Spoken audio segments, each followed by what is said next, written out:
literature like a professor is really about the one story and how to recognize it and read it, more than just how to read like a professor.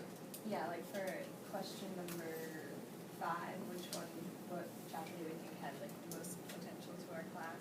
I said chapter 5, like where we think about the one story, where we've seen the character before using memory, symbol, and patterns. That really helps connect with like the other works of literature we've read and tying everything in. I really liked chapter 25, the Don't Read With Your Eyes. And I obviously read the book over the summer, so I reread the chapter. And I think it's more about not so much reading through the eyes of a professor, or putting yourself, in the narrator's shoes or whatever, or kind of like he talked about like putting yourself in that historical time, so not reading it as if you're in 2013, but kind of like immersing yourself more in the text. So that kind of, I read How to Read Literature first, and then the chapter that Don't Read With Your Eyes, when I read Things They Carried,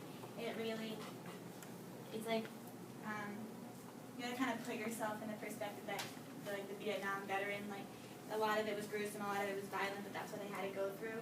So if you try to sympathize and empathize with what the characters were going through, like when one of the soldiers was driving around the pond, and then just like thinking about, he would just drive around the pond, thinking about everything that he experienced during the war.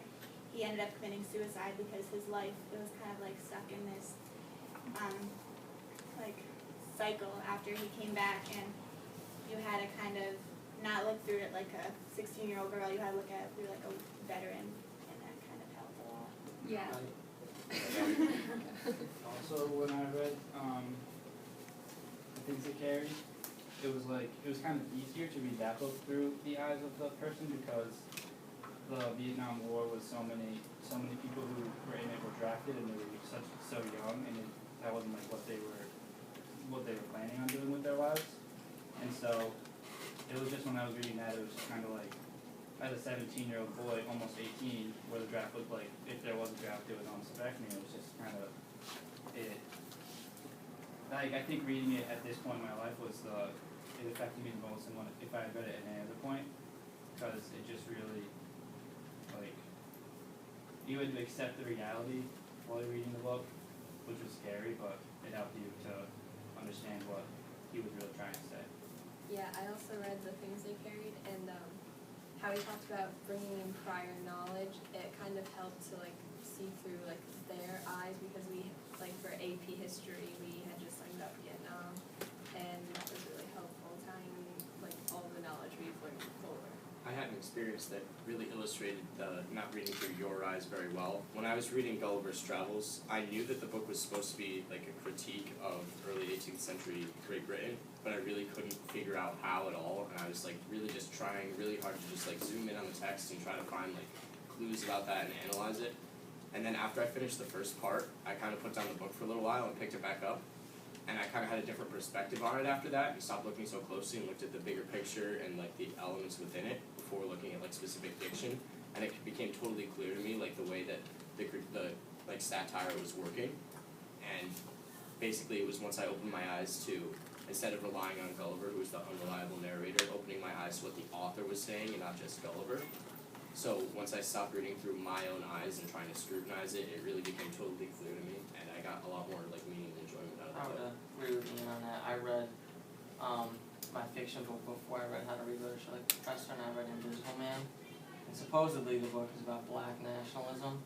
Didn't pick up on that at all. And then so then I read How to Read Literature Like a Professor, and I read Angels, Ashes, and Axe. Obviously two completely different books, but I did feel like I was reading with a different perspective through that book. I couldn't wait. I enjoyed reading and putting myself in the shoes, and I constantly wanted to know what was going to happen next, because it was just like it was an awful situation they were in and the society they were in, but like putting yourself in their shoes and kind of living the everyday life, you always want to know what's going to happen next. Yeah, going back to what Robbie said, sort of it being like the perfect time in your life to read, to understand it. I read The Handmaid's Tale, and it's sort of easier for me to sympathize with it because it's from like the perspective of a female, and it has this whole idea about like this dystopian like society, and it's sort of reverting back to Puritanism, and like being in the middle of this whole like so-called like war on women kind of thing.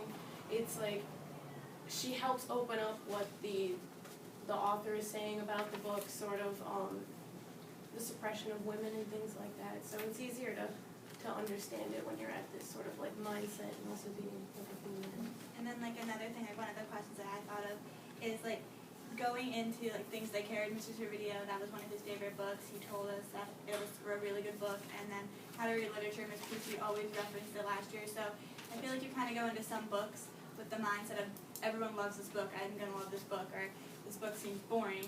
And I feel like the way you go into the book definitely affects the way that you understand the book, because like the Scarlet Letter last year, that book, I went into it like thinking that it was going to be really boring and I didn't enjoy it. But things they carried, I had heard good things about it, so I was able to pay more attention to not just the story, because I loved that, but also the concepts that Foster talked about. I mostly agree with the don't read with your eyes idea, but part of it that bothers me is that sometimes you really should read with your eyes, because every individual person makes different connections. Like, you'll never sit in a room like this with a Socratic seminar and everyone's going to say the same thing about their text. So sometimes you really should read through your eyes, and that brings me to one of the questions I wrote down, which was, what benefits can making connections have to yourself and your reading, and how?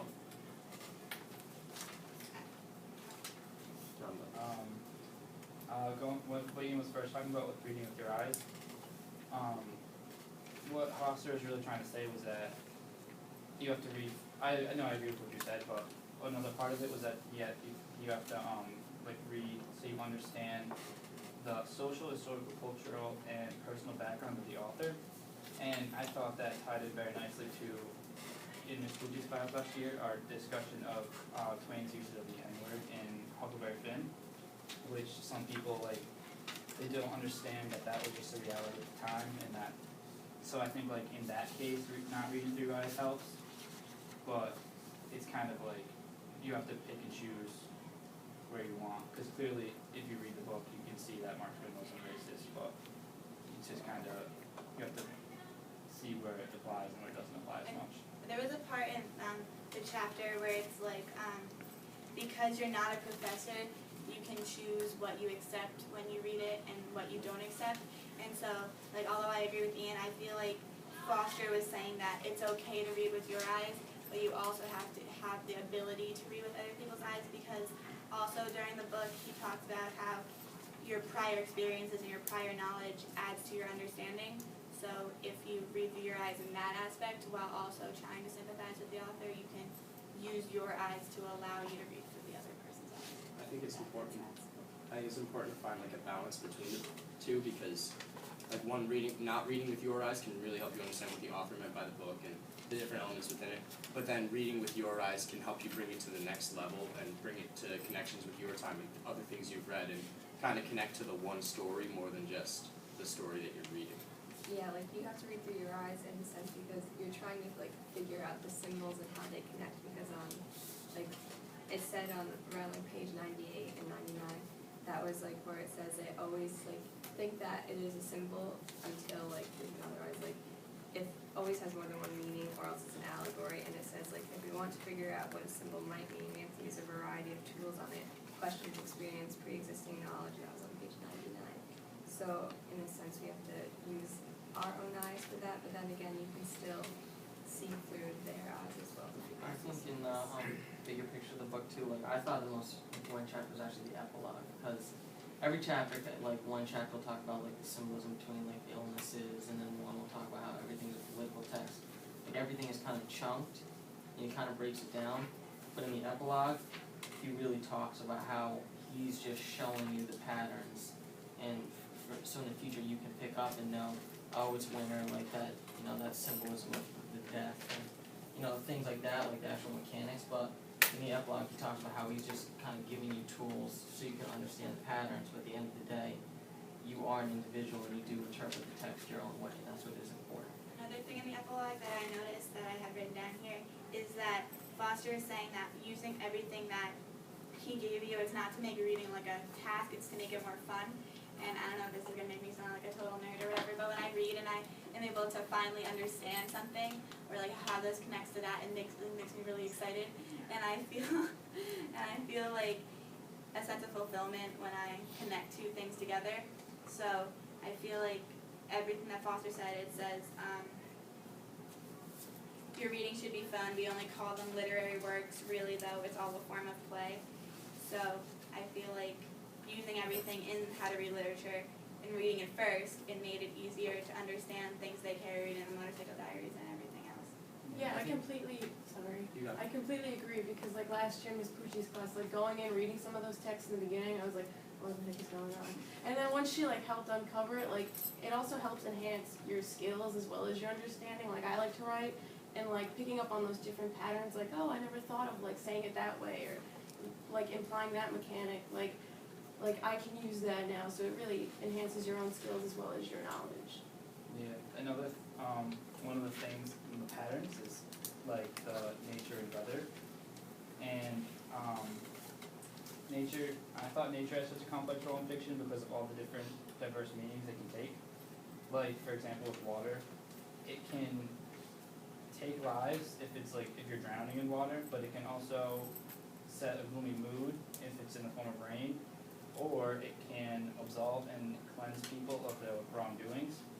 So, and then further going into that, like the setting of the things they carried. Well, obviously, if you have learned about Vietnam, you know, like it was hot and the monsoons, and it was just horrible conditions. And that was what he really had to work with. But he took it further. I think he best described it when he said, the filth seemed to erase identities, transform men into identical copies of a single soldier, which O'Brien said on page 158. And I think he just used the setting so nicely with the reality of what it really was, but also he played it up to have it be what he wanted it to be. Another thing that Robbie said just made me think of was in Things They Carried, there was a part where one of O'Brien's fellow soldiers, he died in a sewage ditch or river type scenario.